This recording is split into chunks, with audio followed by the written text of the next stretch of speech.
दोस्तों नमस्कार। मैं डॉक्टर श्याम गोलो फिर से एक बार आपका इस ट्रेनिंग सेशन में स्वागत करता हूं। मैं आशा करता हूं कि आप सभी लोग स्वस्थ हैं और आप अपने साथ अपने परिवार का यानी घर का परिवार और एमसीएल परिवार दोनों का ख्याल रख रहे हैं। मैं ये भी उम्मीद करता हूं कि आप सभी लोग 1 घंटा बहुत अच्छी एक्सरसाइज कर रहे हो, अपने हार्ट अपने लंग को मजबूत कर रहे हो और अपने इम्यूनिटी को बढ़ा रहे हो। तो चलिए शुरुआत करते हैं आज के इस सेशन के साथ। दोस्तों बहुत बार ऐसा होता है कि हम कई महत्वपूर्ण शब्दों का बार बार उसका जिक्र करते हैं, उसका उपयोग करते हैं। हम उनके उन शब्दों को, उनके संकल्पनाओं को बहुत अच्छी तरह से जानते भी हैं, उसका महत्व समझते हैं। लेकिन उन चीजों के जो बेसिक कंसेप्ट होती है, बेसिक सिद्धांत होते हैं, मूल सिद्धांत होते हैं, उसके बारे में हमें ज्यादा जानकारी नहीं होती। और ये मूल सिद्धांत, ये बेसिक चीजें, उन उन कंसेप्ट के बारे में ये जानना समझना बहुत जरूरी होता है। इसलिए नहीं कि इससे हमारा सिर्फ नॉलेज बढ़ता है, लेकिन इन चीजों से कई सारी चीजें हम सीख सकते हैं, जिसे हम अपनी जिंदगी, अपना जीवन, अपना ये समाज बेहतर कर सकते हैं। तो ऐसा ही एक शब्द है जिसको बार बार हम इस्तेमाल करते हैं, वो है ecosystem. Ecosystem, environment, eco friendly, eco sensitive, ecological, ऐसे कई सारे शब्दों का हम इस्तेमाल करते हैं। लेकिन एक्चुअली क्या है इकोसिस्टम के, एक्चुअली बेसिक सिद्धांत क्या है, इसके बारे में शायद हमें ज्यादा जानकारी नहीं होती। लेकिन बहुत जरूरी है इसको समझना, बहुत जरूरी है इन सिद्धांतों को समझना, क्योंकि ये सिद्धांत हमें अपने जीवन में एक अच्छी दिशा दर्शक दे सकते हैं। यह सिद्धांत हमारे जीवन को, हमारे समाज को एक बेहतर समाज, एक बेहतर जीवन बना सकते हैं। तो चलिए समझते हैं, चलिए जानते हैं इसके बारे में। सबसे पहले तो सिस्टम। इकोसिस्टम में होता है एक सिस्टम। सिस्टम ये शब्द तो हम कई जगह पे इस्तेमाल करते हैं, बार बार इस्तेमाल करते हैं। गवर्नमेंट का एक सिस्टम है, प्राइवेट वाले कंपनियों का एक सिस्टम है, स्कूल में जाते तो स्कूल का एक सिस्टम है, कॉलेज का एक सिस्टम है, लोगों के लिए जो सार्वजनिक परिवहन है उसका एक सिस्टम है। तो सिस्टम का मतलब क्या है? तो सिस्टम का मतलब होती है व्यवस्था। और व्यवस्था किस लिए होती है? तो व्यवस्था होती है लोगों के लिए। और इस व्यवस्था, हर एक व्यवस्था का एक उद्देश्य होता है कि जिसके लिए वो व्यवस्था बनाई गई है, बनाई जाती है। तो वैसे ही एक व्यवस्था इस कुदरत ने, इस धरती माँ ने बनाई है। वो व्यवस्था, जिस व्यवस्था का उद्देश्य है कि वो इस धरती में जितने जीव है, जितने यानी चींटी से लेके हाथी तक जितने भी अलग अलग तरह के प्राणी हैं, या हर तरह की वनस्पति, एक पेशे वनस्पति, अलगे से लेके बड़े बड़े पेड़, इन हर एक जीव का ख्याल रखने के लिए प्रकृति ने एक व्यवस्था तैयार की। और उसी व्यवस्था को हम कहते हैं इकोसिस्टम। इस तरह की व्यवस्था प्रकृति ने की है कि उस व्यवस्था में हर एक जीव की जो जरूरत है वो पूरे हो। कैसे पूरे हो? तो सस्टेनेबल पे, हमेशा आता है, पूरी जिंदगी भर, जीवन भर वो जीव, उसको जो जो जरूरत लगती है वो इस व्यवस्था में पूरी हो। इसका पूरा ख्याल प्रकृति ने, धरती माँ ने इस व्यवस्था में करके रखा है। और इसीलिए ये उनके हर चीज पूरी होनी चाहिए, उनकी हर जरूरत पूरी होनी चाहिए, सस्टेनेबल वे में पूरी होनी चाहिए। इसके लिए उन्होंने इस व्यवस्था में एक परिस्थिति का निर्माण किया है, और उस परिस्थिति को हम कहते हैं पर्यावरण, उस परिस्थिति को हम कहते हैं एनवायरनमेंट। तो बेसिकली इकोसिस्टम प्रकृति ने तैयार की हुई एक एक व्यवस्था है, जिस व्यवस्था में एक परिस्थिति है जिसे हम एनवायरनमेंट कहते हैं, और उसका एक ही लक्ष्य है कि हमारे हर जीव का ख्याल रखना। लेकिन सबसे अच्छी बात यह है कि ये जो व्यवस्था है, ये जो प्रकृति ने तैयार किया हुआ इकोसिस्टम है, ये सिर्फ जीवित या जीवों का ख्याल नहीं रखता। तो कई सारे ऐसे जीव है, कई सारे ऐसी चीजें हैं जो निर्जीव है, सजीव नहीं, निर्जीव है, लेकिन उनका भी बहुत अच्छा ख्याल ये प्रकृति इस व्यवस्था में रखती है। जैसे ये मिट्टी, ये मिट्टी कई सारे सूक्ष्म जीवों का घर होता है, तो उसका ख्याल रखती है। पानी, पानी हर हर जीव को लगता है, उसका ख्याल ये व्यवस्था, इकोसिस्टम रखती है। हवा, सूरज, पहाड़, ये हर जितने भी निर्जीव चीजें हैं उसका ख्याल इस व्यवस्था में रखा जाता है। तो बेसिकली दो तरह की कंपोनेंट, दो तरह की चीजें होती है इस व्यवस्था में। एक तो होते हैं सजीव, सजीव में आते हैं सभी तरह के प्राणी, सभी तरह के वनस्पति, सभी तरह के सूक्ष्म जीव। और जो अजीव या निर्जीव चीजें होती है, उसमें ये सब चीजें होती है जिसका बहुत उपयोग होता है कि इन सभी जीवों का ख्याल रखने के लिए। और इन दोनों की व्यवस्था इस पूरे व्यवस्था में है, जिसे हम कहते हैं इकोसिस्टम। तो दोस्तों इकोसिस्टम कैसे बनता है? कौन सी वो चीजें हैं जो इकोसिस्टम को बनाती है या उसके ऊपर असर डालती है। तो सबसे इंपॉर्टेंट है एक्सटर्नल फैक्टर्स। अगर आपकी व्यवस्था बनानी है, आपके लिए आपका ख्याल रखने की व्यवस्था बनानी है, तो सबसे इंपॉर्टेंट चीज क्या है? सबसे इंपॉर्टेंट चीज है हवामान। हवामान बहुत जरूरी है ना। अगर आप बहुत ही ठंडे प्रदेश में रहने वाले हैं, आपकी व्यवस्था वहां करनी, तो वैसा घर बनाना पड़ेगा। अगर आप किसी ऐसे प्रदेश में रह रहे हैं जहां बहुत ज्यादा धूप है, बहुत ज्यादा गर्मी है, तो उस तरह के घर बनाने पड़ेंगे। बारिश है नहीं है, इन सभी चीजों को लेकर हम अपनी व्यवस्था करते हैं, वैसे ही प्रकृति व्यवस्था करती है इन सभी जीवों के लिए। और उसका सबसे इंपॉर्टेंट जो डिटरमाइनिंग फैक्टर होता है, जो चीज होती है जिसके ऊपर ये व्यवस्था होती है, वो होती है हवामान। उसके बाद होता है पेरेंट मटेरियल, यानी जिस सॉइल के ऊपर या जिस जमीन के ऊपर ये व्यवस्था है, वो जमीन ऐसी ओपन ओपन भी हो सकती है, पानी के नीचे भी हो सकती है। तो वो जमीन, वो पत्थर जिसके डिकम्पोजिशन के बाद वो मिट्टी तैयार होती है, वो पेरेंट मटेरियल भी बहुत इंपॉर्टेंट होता है कि उससे वो व्यवस्था बने। और तीसरा होता है जियोग्राफी, टोपोग्राफी। जियोग्राफी यानी ये जो व्यवस्था बनानी है, उन जीवों का ख्याल रखने के लिए व्यवस्था बनानी है, वो कहाँ है? वो किसी पहाड़ के ऊपर है, या किसी जमीन के ऊपर है, या वो किसी स्लोप के ऊपर है। तो ये जो जियोग्राफी है, ये भी बहुत जरूरी है कि इस व्यवस्था बनाने के लिए। अब ये जो चीजें हैं, ये असर करती है कि कौन सी तरह के जीव वहां रहेंगे, कौन सी तरह की कौन सी तरह के अलग अलग सूक्ष्म जीव वहां रहेंगे। इनफैक्ट अगर आप देखोगे तो कई सारे ऐसे जीव हैं जिनके अलग अलग क्लाइमेटिक अनुसार उनके अलग अलग स्पेसीज हैं। यानी अगर आप देखोगे तो हमारे जो शेर शेर होते हैं, तो एशियन शेर अलग होते हैं, एशिया में जो रहने वाले, भारत में रहने वाले शेर अलग होते हैं, और साइबेरिया में जहां बहुत ठंड होती है वहां शेर अलग होते हैं।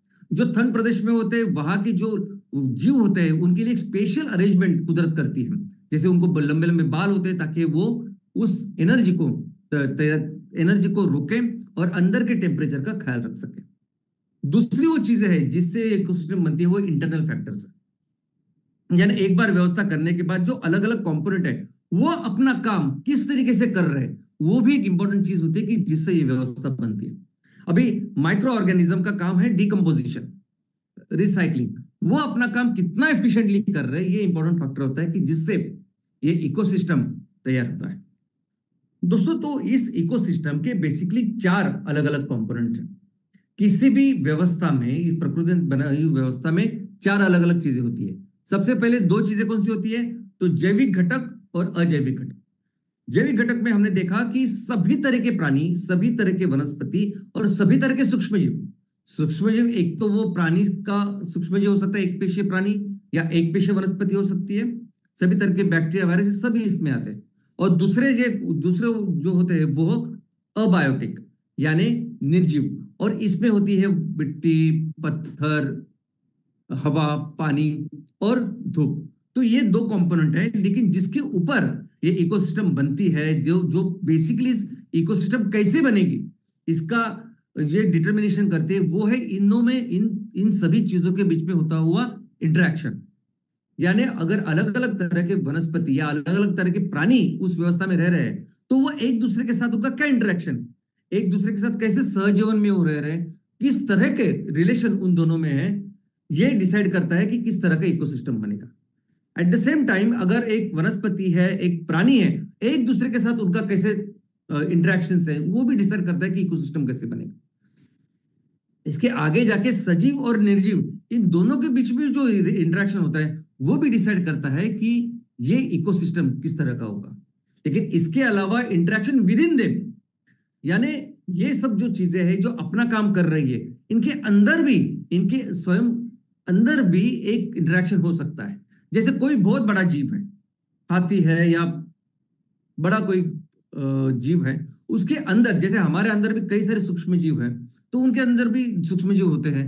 तो वो अंदर का अपने सूक्ष्म जीव कैसे काम करते हैं, उसके ऊपर डिपेंड होता है कि वो बड़ा जो जानवर है वो कैसे काम करेगा। तो उनके बीच के जो इंटरेक्शन है, ये भी बहुत जरूरी होते हैं, जो उस इकोसिस्टम को डिफाइन करते हैं।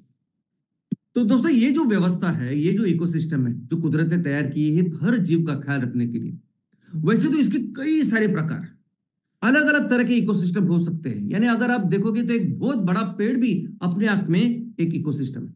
जहां भी स्थानिक परिस्थिति जैसी होती है उस तरह से ये प्रकृति अपने चेंजेस करती है, ताकि वो वहां के हर जीव का ख्याल रख सके।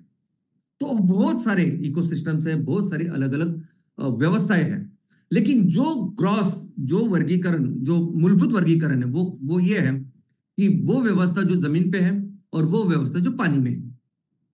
जिस जो जो इकोसिस्टम, जो व्यवस्था जमीन पे होती है उन्हें कहते हैं टेरेस्ट्रियल, और जो पानी में जो सिस्टम होता है या पानी में जो व्यवस्था होती है उसे कहते हैं एक्वेटिक।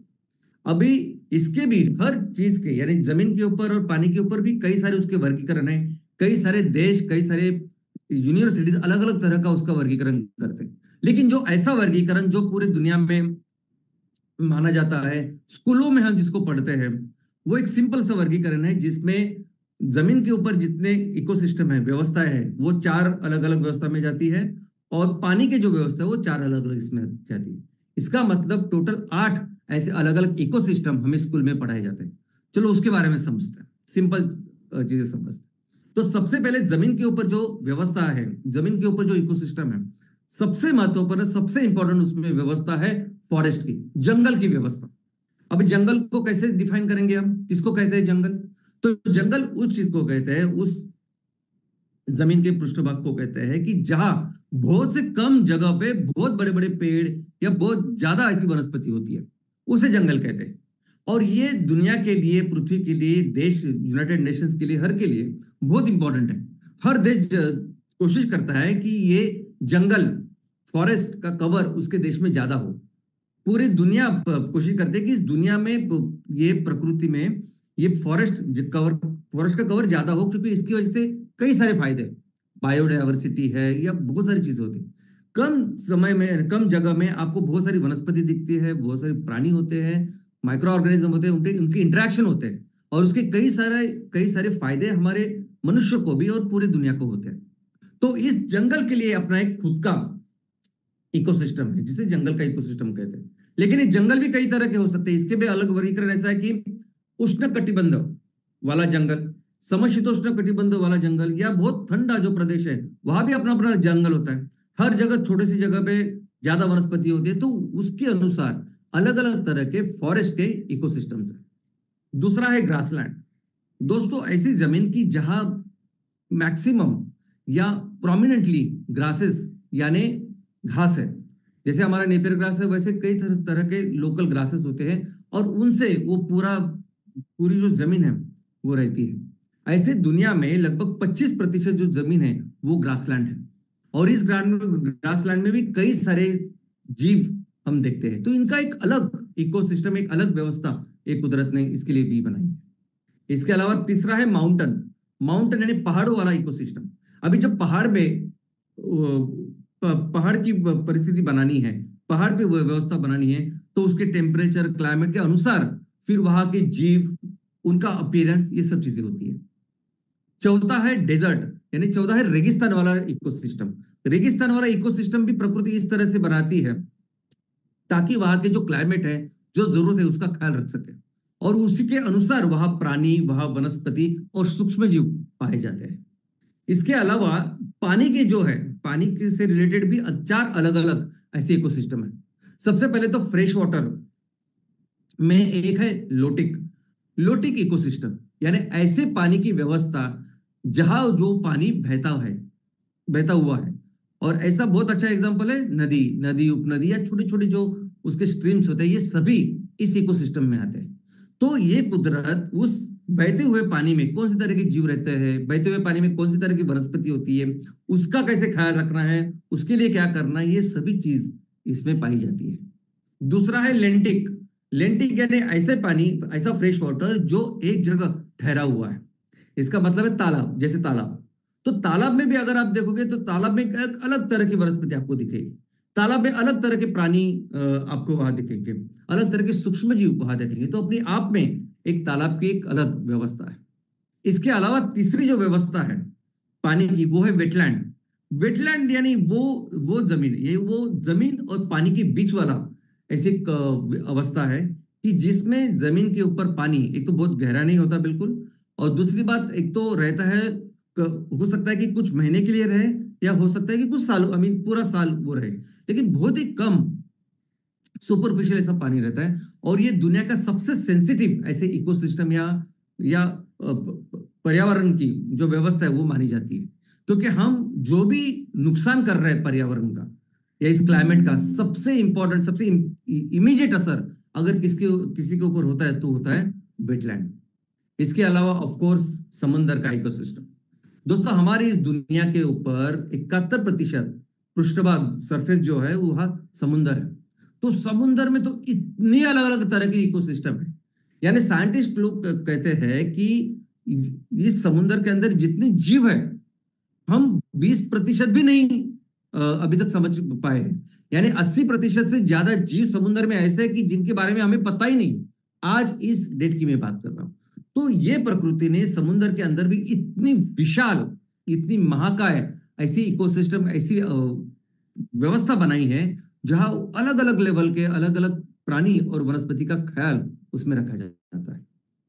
दोस्तों, ये सभी जो अलग अलग इकोसिस्टम्स है, ये जो व्यवस्था कुदरत ने बनाई है, ये हमेशा चलती रहे, यानी करोड़ों सालों से एक तो चलती आ रही है और हमेशा चलती रहे, ऐसे सिद्धांत के ऊपर चल रही है।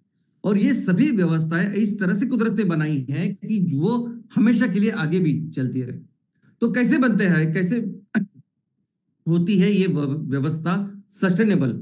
तो सस्टेनेबल के जो प्रिंसिपल है वो एकदम सेम है हर जगह। हम कहते हैं कि हमारी पृथ्वी 450 करोड़ साल से चलती आ रही है। अभी 450 करोड़ साल से जब ये चलती आ रही है, तो इसका मतलब यह है कि इस पृथ्वी के ऊपर जितने भी जीव है, जितने भी वनस्पति, प्राणी, सूक्ष्मजीव, सब कुछ है, इनकी जो जरूरत है वो बार बार सस्टेनेबल वे में पूरी हो रही है। और बेसिक जरूरत क्या होती है? बेसिक जरूरत दो चीजें होती है, एक होती है ऊर्जा और एक होते हैं पोषक तत्व, जो इन चीजों को लगते हैं।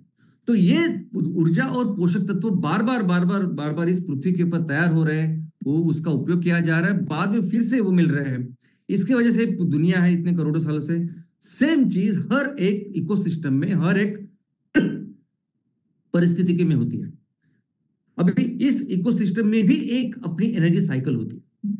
यानी जो प्रिंसिपल पृथ्वी के लिए है वो सेम प्रिंसिपल हर तरह की इकोसिस्टम के लिए है, इस पर्यावरण की व्यवस्था के लिए। और ये व्यवस्था पानी, जमीन, हर जगह जो हमने अलग अलग वर्गीकरण किया, हर इसमें अपनी एक व्यवस्था है। इसमें क्या होता है?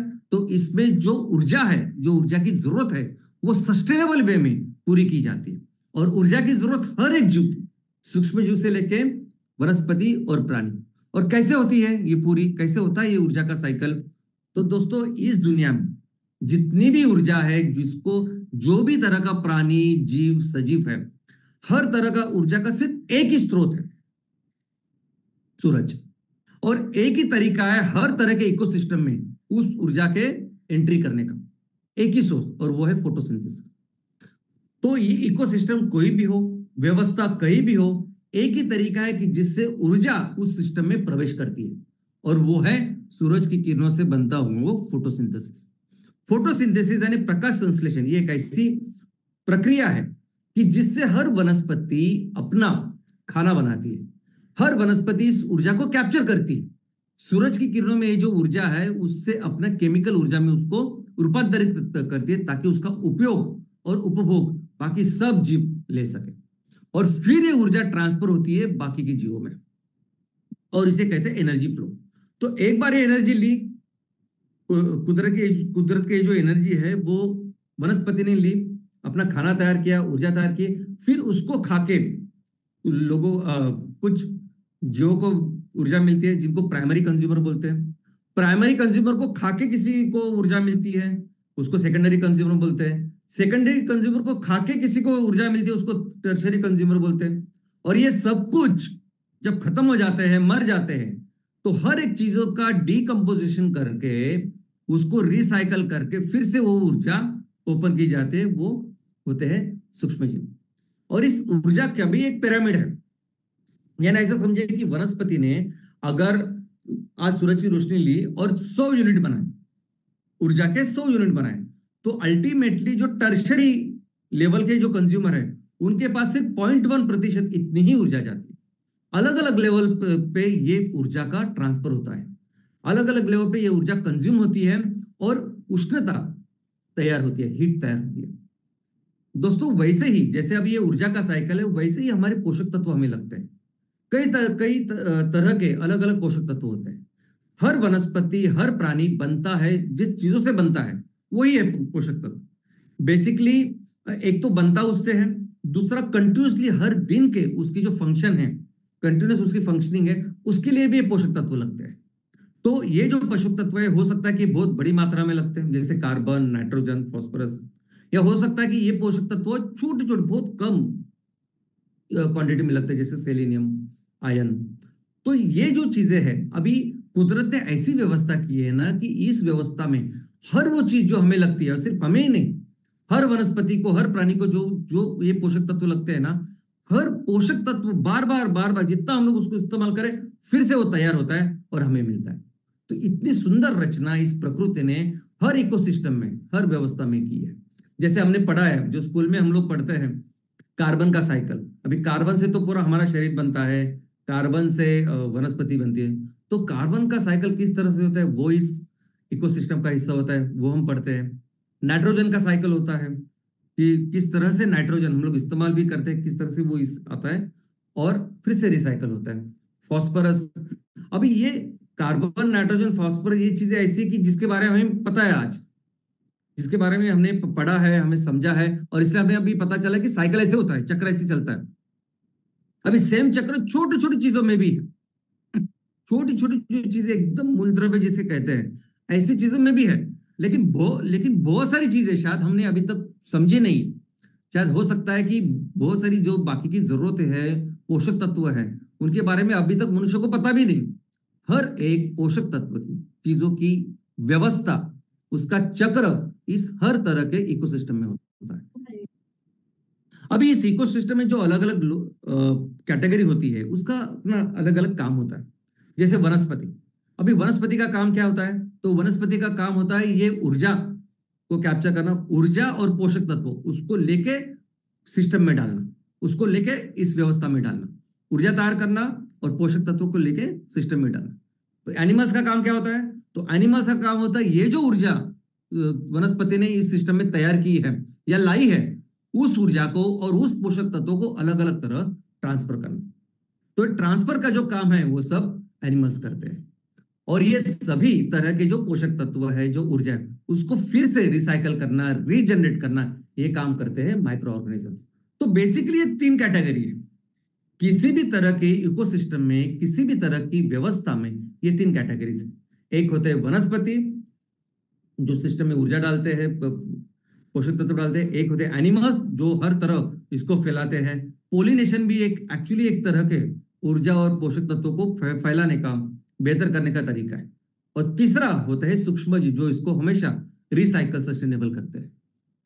अब इस इकोसिस्टम का बहुत ज्यादा इंपॉर्टेंस है, बहुत ज्यादा इसका उपयोग है। सबसे पहले तो हमारी जो हमारा जो एग्जिस्टेंस है, हमारा जो एग्जिस्टेंस है वो बेसिकली इस इकोसिस्टम की वजह से। हम मनुष्य, हमारा हमारा वजूद इस इकोसिस्टम की वजह से, क्योंकि हम भी एक प्राणी है, हमारी भी जरूरतें हैं जिसकी वजह से हम जिंदा है और हमेशा जिंदा रहते हैं और आगे चलते रहते हैं। अभी हमें भी जो जरूरत चाहिए, हर तरह की जो जरूरत है वो ये इकोसिस्टम हमें प्रोवाइड करती है। इस इकोसिस्टम की वजह से हमारा एग्जिस्टेंस, हमारा वजूद है।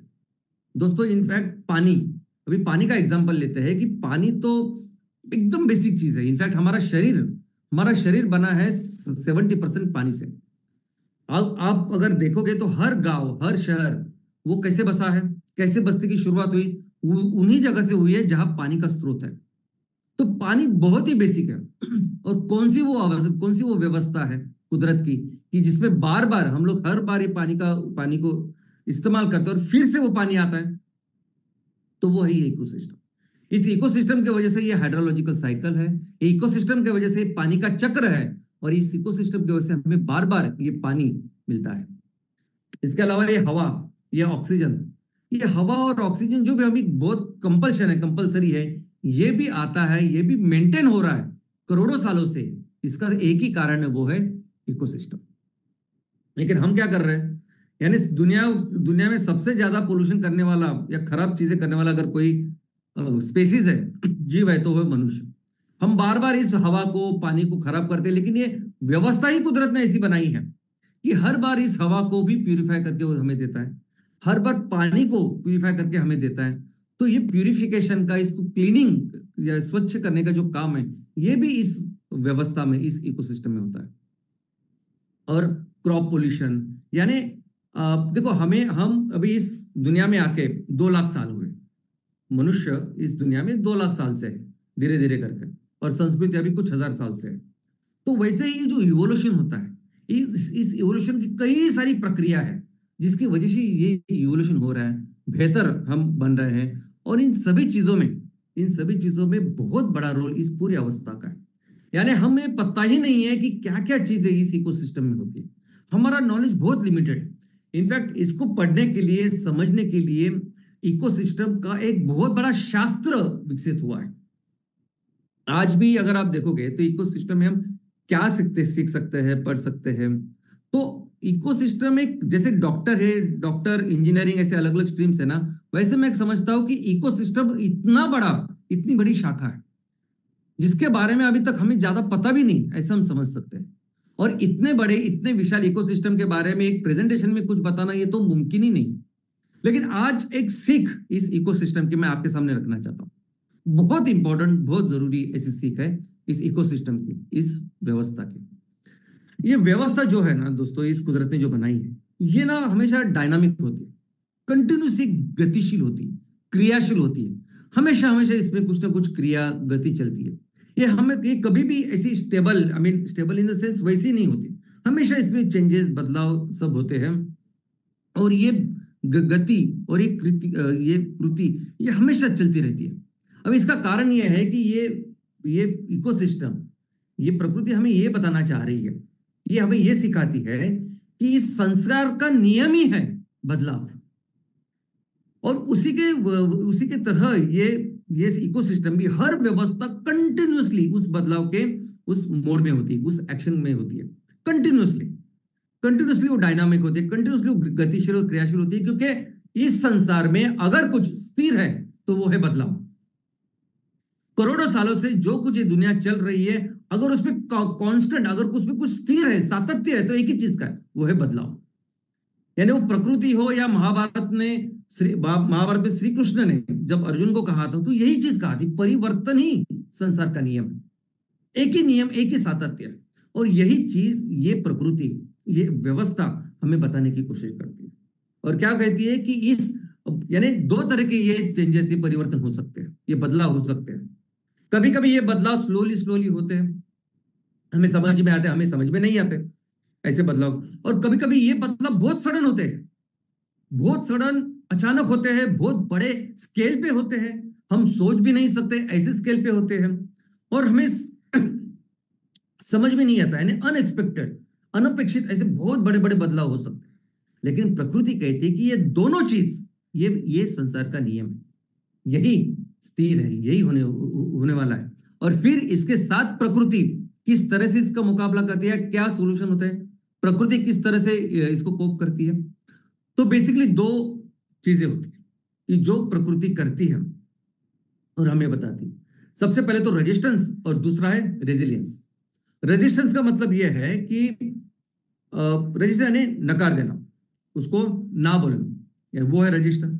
और दूसरा है रेजिलियंस। रेजिलियंस यानी जो चेंज है, जो बदलाव है, उसके साथ अपने आप को ढाल देना, उस बदलाव को एक्सेप्ट करना, अपने आप को उस बदलाव के तहत चेंज करना।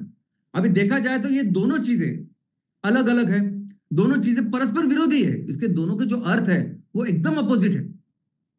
तो प्रकृति ये दोनों चीजों का उपयोग कैसे करती है? तो प्रकृति वो बदलाव जो छोटे छोटे होते हैं, जो बार बार होते हैं, छोटे छोटे, उसको पूरी तरह से उसका विरोध करती है। अगर किसी जंगल में छोटी सी आग लगती है, तो अगर वो थोड़ी सी, तो प्रकृति की एक व्यवस्था होती है कि जो अपने आप उस आग को बुझाती है, उस आग का विरोध करती है और उसको बुझाती है।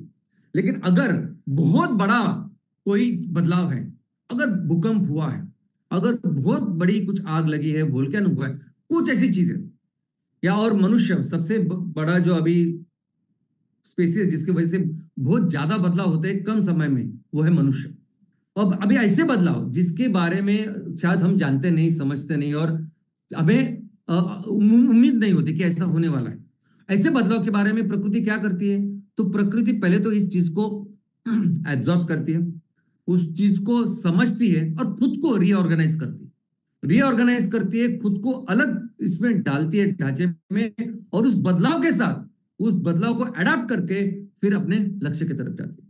लेकिन दोनों चीज में प्रकृति एक चीज हमें सिखाती है, वो बदलाव छोटे छोटे हो, हर दिन हो, बार बार हो, आप उसका विरोध करो, या बहुत बड़े बदलाव हो, आप उस तरह से अपने आप को ढाल लो, लेकिन इन दोनों की परिस्थिति में आपको अपने लक्ष्य को नहीं भूलना है। प्रकृति हमेशा जिसके लिए जो उसका लक्ष्य होता है, जो उसका ऑब्जेक्टिव होता है, उससे वो कभी भी दूसरी जगह पर नहीं जाती। वो हमेशा अपने हर जीव का ख्याल रखने की कोशिश करते हैं, बेहतर होने की कोशिश करते हैं, उस व्यवस्था को आगे लेके जाने की कोशिश करते हैं। और वैसे ही सेम प्रकृति की इन चीजों को मनुष्य ने कई सारे अलग अलग शाखाओं में इसका उपयोग किया है, और सबसे ज्यादा इसका उपयोग हुआ है मानस शास्त्र। मानस शास्त्र में भी अगर हमको बेहतर करना है, एक व्यक्ति हो, समाज हो या संस्था हो, अगर आपको बेहतर करना है तो आपको भी प्रकृति के इन चीजों के सीखना होगा। आपको भी सीखना होगा कि कैसे हमें विरोध करना चाहिए और कैसे खुद को ढाल देना चाहिए, कैसे लवचिक होना चाहिए। प्रकृति जैसे बोलती है वैसे मानस शास्त्र में यह बोला जाता है कि अगर आप कुछ ध्येय लेके, कुछ ऑब्जेक्टिव लेके, कुछ विजन के लिए काम कर रहे हैं, मिशन के लिए काम कर रहे हैं, तो हो सकता है हर दिन कोई ना कोई आपको अपनी राह से विचलित करने की कोशिश करे। कई सारे ऐसे बदलाव हो कि जो आपको अपनी राह से विचलित करने की कोशिश करे, लेकिन आपको हमेशा ऐसी चीजों पे अड़े रहना चाहिए, रजिस्टर करना चाहिए, उनका विरोध करना चाहिए, और हमेशा अपनी अपनी नजर, अपनी जो कोशिश है, जो काम है, अपने ध्येय की तरफ करना चाहिए, जैसे प्रकृति करते। वैसे ही रेजिलियंट, अगर कोई बदलाव बहुत बड़ा हो जिसकी आपको उम्मीद ही नहीं थी, ऐसा बदलाव की जिसकी आपने कभी सोचा भी नहीं था कि इतना बदलाव, ऐसे कुछ भी हो सकता है, व्यक्ति के साथ हो सकता है, संस्था के साथ हो सकता है, और समाज के साथ हो सकता है। तो ऐसी परिस्थिति में पहले उसको समझो, उसको जानो क्यों हुआ, उसको रिस्पॉन्स करो, और बाद में खुद को ऑर्गेनाइज करो, खुद को रीऑर्गेनाइज करो, खुद को उस चेंज को अडॉप्ट करो। लेकिन किसी भी परिस्थिति में, यानी वो बदलाव छोटा हो या बदलाव बहुत बड़ा हो, अपने लक्ष्य से आपको नहीं हटना है। आपको अपने लक्ष्य की तरफ काम करना है। कितने भी चेंजेस, कितने भी प्रॉब्लम आए, फिर भी आपको एक तो रेजिलेंट हो, क्योंकि बदलाव तो होता ही है, लेकिन आपको अपने लक्ष्य और ध्येय के प्रति हमेशा कमिटेड होना चाहिए। और यही सबसे बड़ी सीख ये प्रकृति, ये व्यवस्था हमें बताती है कि कितने भी चीजों में, कितने भी बदलाव, क्योंकि बदलाव इज कंपलसरी, बदलाव तो सातत्य है, बदलाव कंपलसरी है, होने वाला है कुछ ना कुछ, आज कल परसों हमेशा होने वाला है, छोटा सा होने वाला है, बड़ा होने वाला है, लेकिन हर चीज में आप उसको एब्जॉर्ब करो, समझो, रिकॉग्नाइज करो, रीऑर्गेनाइज करो, लेकिन अपने फंक्शन, अपना जो कर्तव्य है, अपनी जो आइडेंटिटी, अपनी सोच और अपना स्ट्रक्चर, बस उसको नहीं भूलना है। और ये प्रकृति बार बार इन चीजों को हमारे सामने डेमोन्स्ट्रेट करती है।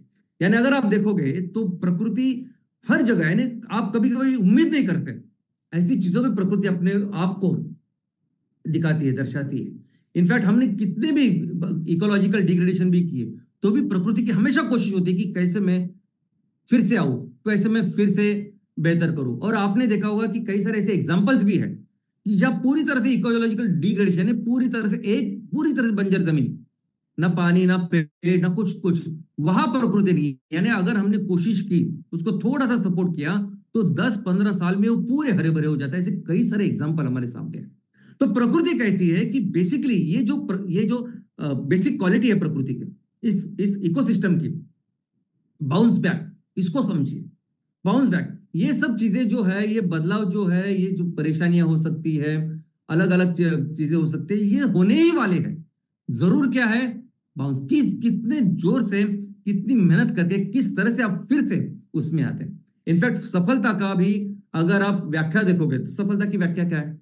सफलता वो है कि जिसमें कितने भी ज्यादा बदलाव, कितने भी संकट, कितने भी प्रॉब्लम आने के बाद कितनी जोर से आप खुद फिर से उस ध्येय की तरफ काम करते हो, कितने जोर से खुद को, कितने स्ट्रांगली आप आते हो और उस लक्ष्य की तरफ काम करते, यही है सफलता। क्योंकि जो चीजें होती है, जो बदलाव, जो चेंजेस होते हैं, वो हर एक के साथ होते हैं। आज दुनिया की सबसे बड़ी नंबर 1 कंपनी है एप्पल। लेकिन कुछ ऐसा हुआ टाइम था कि 6 महीने सिर्फ बचे थे कि वो एप्पल बंद होने वाली थी। लेकिन फिर एप्पल ने वो किया जो हम सब देखते हैं, दुनिया की नंबर 1 कंपनी। बस यही यही इंपॉर्टेंट है करने के लिए, और ये कंपलसरी, ये होता ही है। दोस्तों, ये जो प्रकृति है, ये जो इकोसिस्टम है, ये प्रकृति की जो व्यवस्था है, ये और एक चीज सिखाती है, वो है इक्विलिब्रियम, वो है संतुलन। प्रकृति प्रकृति की एक एक उद्देश्य होता है कि जिसके लिए प्रकृति का निर्माण, प्रकृति ने व्यवस्था तैयार की है, इकोसिस्टम तैयार किया है। चाहे कुछ भी हो जाए, लेकिन वो अपने इस लक्ष्य को, अपने इस उद्देश्य को नहीं छोड़ती। और इसके लिए सबसे जरूरी होता है कि उस व्यवस्था में संतुलन बनाए रखे। अलग अलग वनस्पति, अलग अलग प्राणी, सूक्ष्म जीव और ये जो निर्जीव चीजें है, उसमें संतुलन बनाए रखना बहुत जरूरी है। हो सकता है कि एखादे जो भी फंक्शन, जो भी कार्य इकोसिस्टम कर रही है, उस कार्य को करने वाले जो भी जीव है, हो सकता है कि एक कोई वनस्पति है या एक कोई प्राणी है, जो प्राणी उस पॉन्ड में से, ऐसा समझते हैं कि एक पॉन्ड की इकोसिस्टम है, एक तालाब की इकोसिस्टम है, जिसमें एक प्राणी एक तरह का काम करता था, वो अभी इस पॉन्ड में नहीं है। तो इसका मतलब ये नहीं कि काम नहीं होगा, उसका मतलब यह है कि कोई दूसरा उसका काम ले लेगा, लेकिन वो संतुलन चला रहेगा।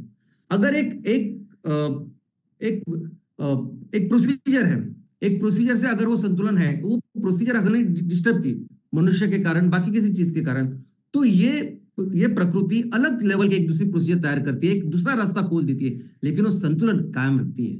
और इसी को कहते हैं अडेप्टेशन।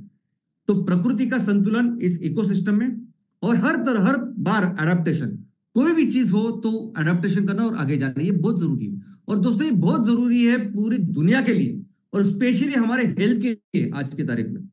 यानी मनुष्य को लेके, मनुष्य के हेल्थ को लेके, स्वास्थ्य को लेके आज अगर आप देखोगे तो कई दिनों से जो भी बीमारियां आ रही है, वो बीमारियां कहां से आ रही है? वो बीमारी इसलिए आ रही है क्योंकि ये प्रकृति का संतुलन कहीं ना कहीं हमने बिगाड़ के रखा है। इस लेवल पे बिगाड़ के रखा है कि अभी प्रकृति शायद उसको नहीं संभाल पा रही। आप ट्यूबरकुलोसिस लीजिए, आप HIV लीजिए, आप कोरोना लीजिए, स्वाइन फ्लू, बर्ड फ्लू, ये सभी जो वायरस, बैक्टीरिया, ये सूक्ष्म जीव जो है, वो किसी ना किसी वनस्पति, किसी ना किसी प्राणी में थे। ये हमेशा इकोसिस्टम में, इस व्यवस्था में कुदरत हमेशा उसको संभालती थी बराबर से। लेकिन हमने जो नुकसान किया है इस संतुलन का, उसके वजह से अभी वो अपना घर छोड़ के हमारे यहाँ आके बस रहे। कोरोना जैसे, स्वाइन फ्लू, बर्ड फ्लू जैसे, उनके नाम भी अगर आप समझोगे तो आपको पता चलेगा ये बर्ड से आ रहा है, वो रे स्वाइन से आ रहा है। तो ये प्रॉब्लम है कि जिसके वजह से हम अभी इतने संकट में है, ये संतुलन बिगड़ने की वजह से। अभी इसका बहुत अच्छा एग्जांपल है मच्छर है। जैसे मैडम ने कहा कि मच्छर, यानी ये मच्छर भी एक इस प्रकृति का, इस इकोसिस्टम का एक हिस्सा है, और प्रकृति को अच्छी तरह से पता है कि इसका संतुलन कैसे रखा जाए। बहुत बार ऐसे होता है कि जंगल में आप जाओगे लेकिन आपको एक मच्छर नहीं काटेगा, और बहुत बार ऐसे होगा कि किसी बहुत अच्छे से बड़े बड़े शहरों में आपको इतने सारे मच्छर नजर आएंगे। दुनिया में सबसे ज्यादा लोग आज की तारीख में मरते हैं मच्छरों की वजह से, और वो भी इसीलिए क्योंकि हमने इस प्रकृति का संतुलन कहीं ना कहीं डिस्टर्ब किया है। तो दोस्तों, बहुत जरूरी है इस प्रकृति का संतुलन भी हम बनाए रखें, और ये प्रकृति का संतुलन हम थोड़ा सा अगर उसके लिए हेल्प करें, उसका काम करें, तो ये प्रकृति में इतनी ज्यादा पावर है, ये रिजिलियंस है कि अपने आप वो बाउंस बैक करेगी।